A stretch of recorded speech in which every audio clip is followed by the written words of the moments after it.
Hello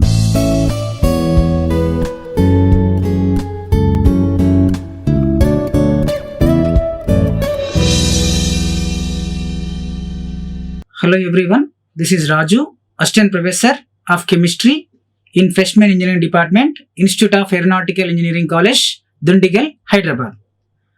Today our topic is corrosion control methods. In the corrosion control methods, we discuss about the cathodic protection. In the cathodic protection, number 1 is the sacrificial anodic protection. Number 2, impressed current cathodic protection. These two topics we have discussed. Cathodic protection. So, before we are discussing about the cathodic protection, in previous class we discussed about the what is corrosion, what is the causes of corrosion, and what is the effects of corrosion, and what is the theories of corrosion.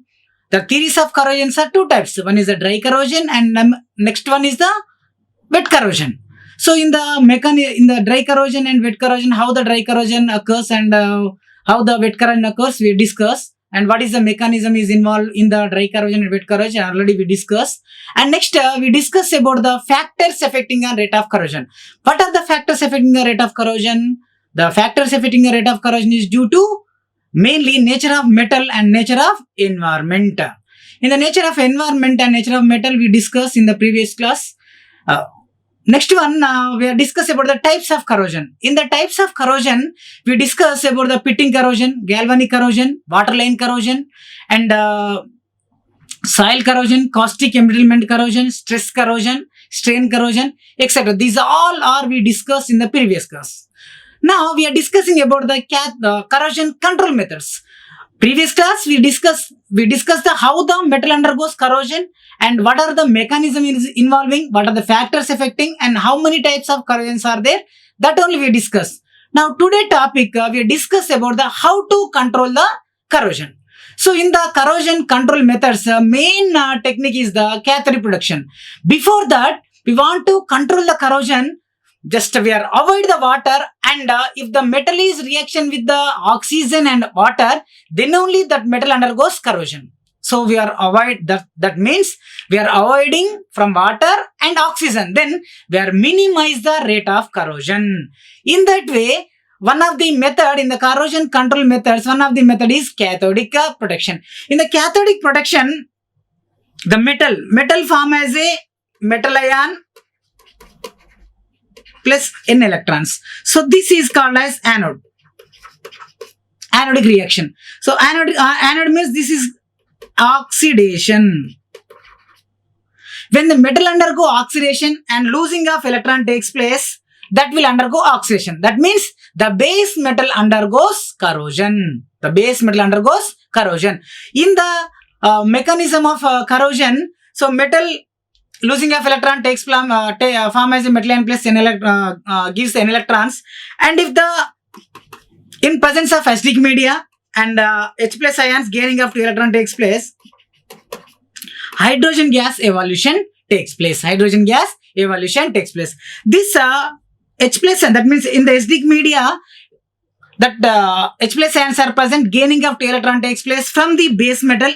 From the base metal, then the base metal acts as an anode, undergo corrosion. So that's why, so this is the cathode. The base metal, that means the base metal anode, this anode we are converting into cathode, then the rate of corrosion is decreases or rate of corrosion is minimized. In this way, the cathodic protections are two types of cathodic protections are there. That is the sacrificial anodic protection, and next one is the impressed current cathodic protection. So the cathodic protection of metals is used to control corrosion metals where it is impossible to alter the nature of the corrosion medium. The principle involved in this method is to protect metal and alloy from corrosion by making them completely cathodic. That means the anode, metal, when metal is formed as a metal ion plus N electrons. So this is the anode. Anode only undergoes corrosion, or that oxidation takes place, that leads to corrosion. So this anodic area is there, that completely converting into cathodic area, then we are minimize the rate of corrosion. Since there will be any anodic area on the metal, since there will not be any anodic area on the metal, therefore corrosion does not occur. If any anodic area is present, anode means oxidation takes place, that leads to corrosion. If there is no anodic area is present on the base metal, then rate of corrosion is minimized. There are two types of cathodic protections are there. Number one is the sacrificial anodic protection. Number two is the impressed current cathodic protection. Now we are discussing about the sacrificial anodic protection. What is meant by sacrificial anodic protection? Sacrificial anodic protection means the base metal. Suppose this is the iron metal. So this iron metal, when reaction with the water, H2O and O2, that metal undergoes corrosion. So that's why the base metal structure can be saved from corrosion. To connect a wire to the metal, to the base metal, we are connecting the wire. That wire we are connected to the more active metal. Then this more active metal is there. This more active metal loses electrons, sacrifices energy, or oxidation takes place. That metal only undergoes corrosion. This is called as sacrificial anodic protection. Sacrificial anodic protection means the base metal structure can be saved from corrosion. Connect a wire to the base metal. That wire connected to the more active metal. The more active metal sacrificed. That means the more active metal undergo oxidation. That more active metal leads to corrosion. Then our base metal structure can be saved from corrosion. So in the sacrificial anodic protection method, the metal structure can be protected from corrosion by connecting it with wire to the more anodic metal. As this more active metal is sacrificed in this process of saving metal from corrosion, it is known as sacrificial anode. The more active metal, that is there, which metal is less electrons now? So that metal is called as sacrificial anode. Now our base metal is acts as a cathode. Now cathode undergo reduction, then protected from corrosion. So sacrificial anode means which metal is loses electrons, more active metal, that is called as a sacrificial anode. This whole process is called as sacrificial anodic protection. So the metals which are commonly used as sacrificial anodes, such as magnesium, zinc, aluminium, and alloys. These all are the sacrificial anodes. In the sacrificial anodic protection, so you see, so this is the earth surface. Now this is the buried pipe. So this to the buried pipe we are connecting wire. This wire connected to the sacrificial anode. So the sacrificial anodes are the zinc, magnesium, aluminium, and alloys of metal. So this wire is there na. This wire is the insulating copper wire. Insulated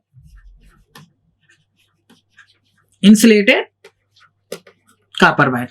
Now in the sacrificial anodic protection, the pipe is buried. The iron pipe is we are buried. That pipe, that is a base metal, that to the base metal we are connecting wire. That wire connected to the more active metal, that is the sacrificial anode. That more active metals are zinc, magnesium, and their alloys.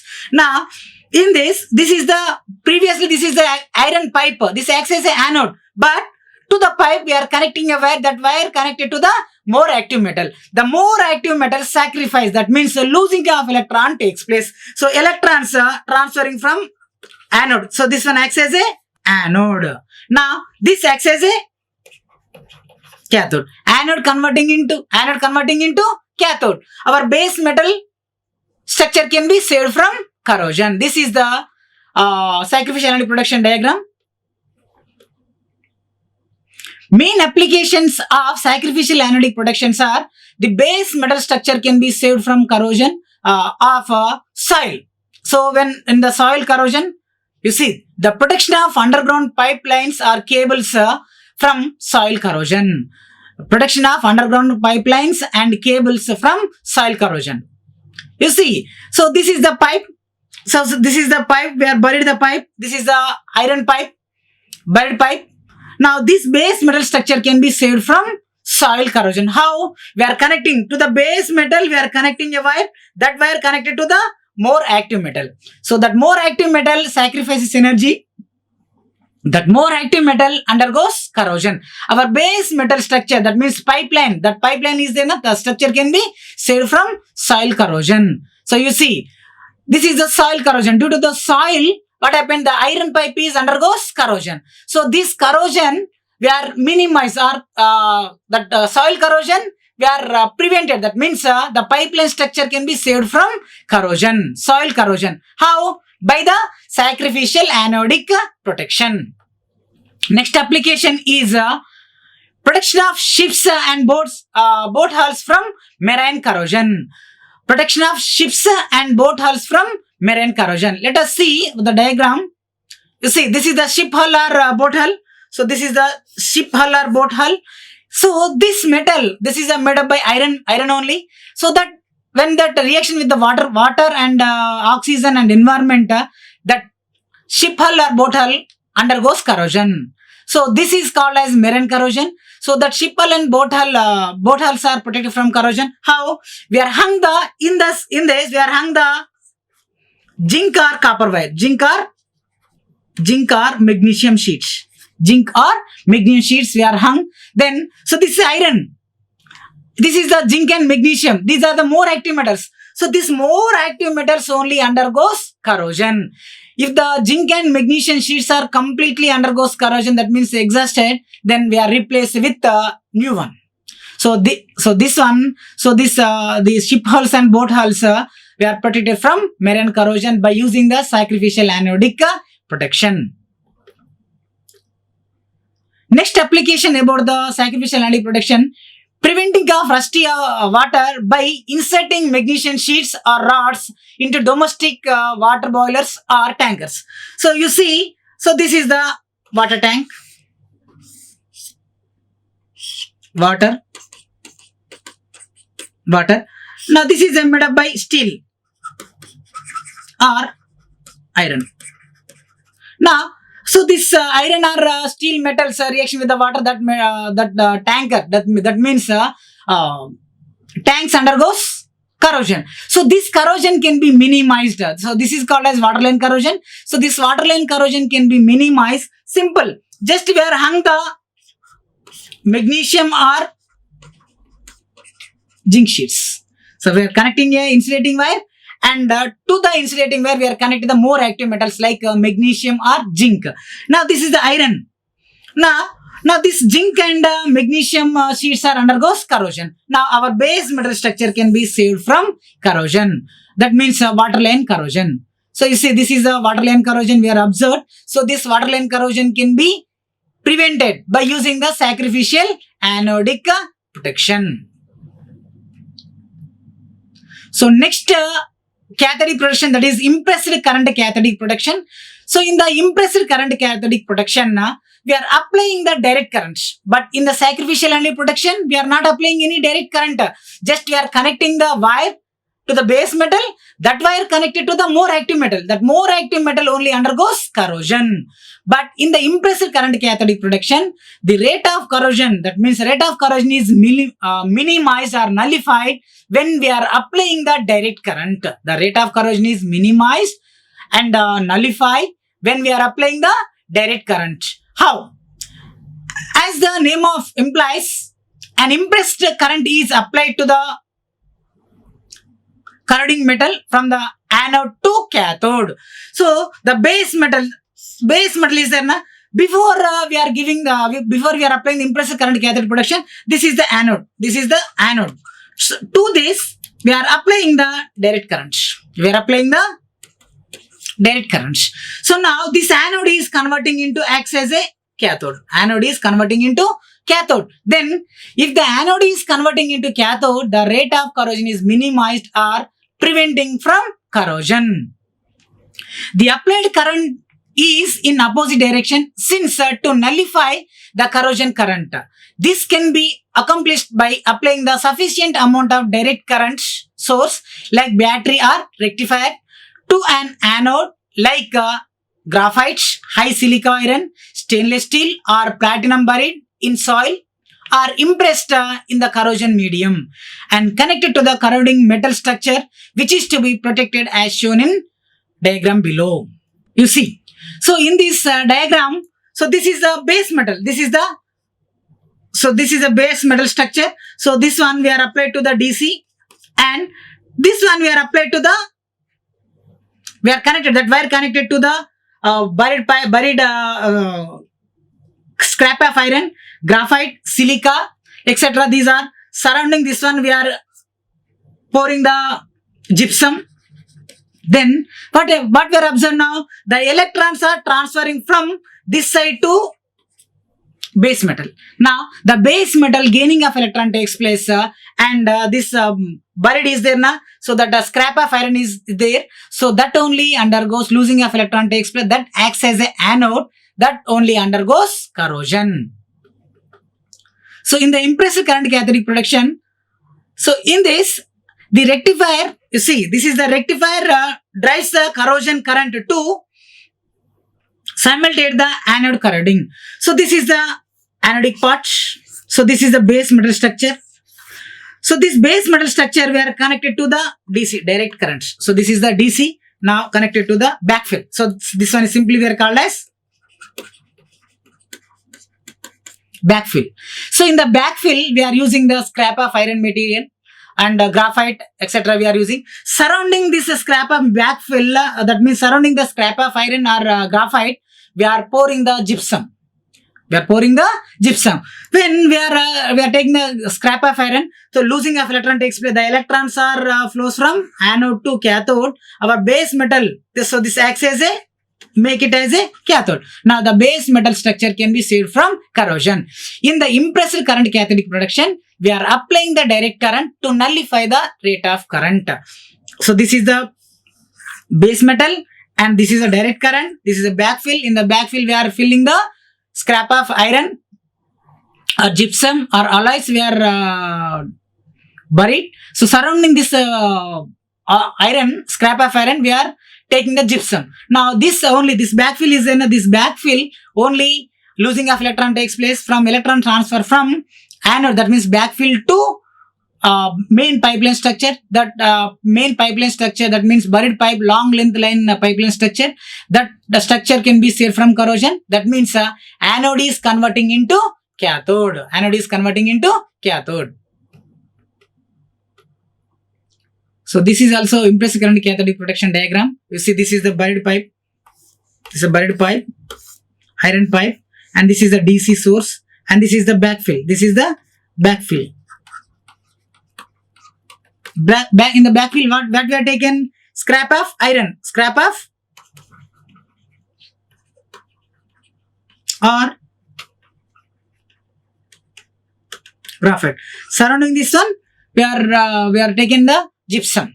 Now, when we are applying direct current, the electrons are transferred from here to our iron pipe. Now, iron pipe acts as a cathode. Now, this biplane structure can be saved from corrosion. Impressed current, this method is called as impressed current cathodic protection. That means in the impressed current cathodic protection, we are applying the direct current.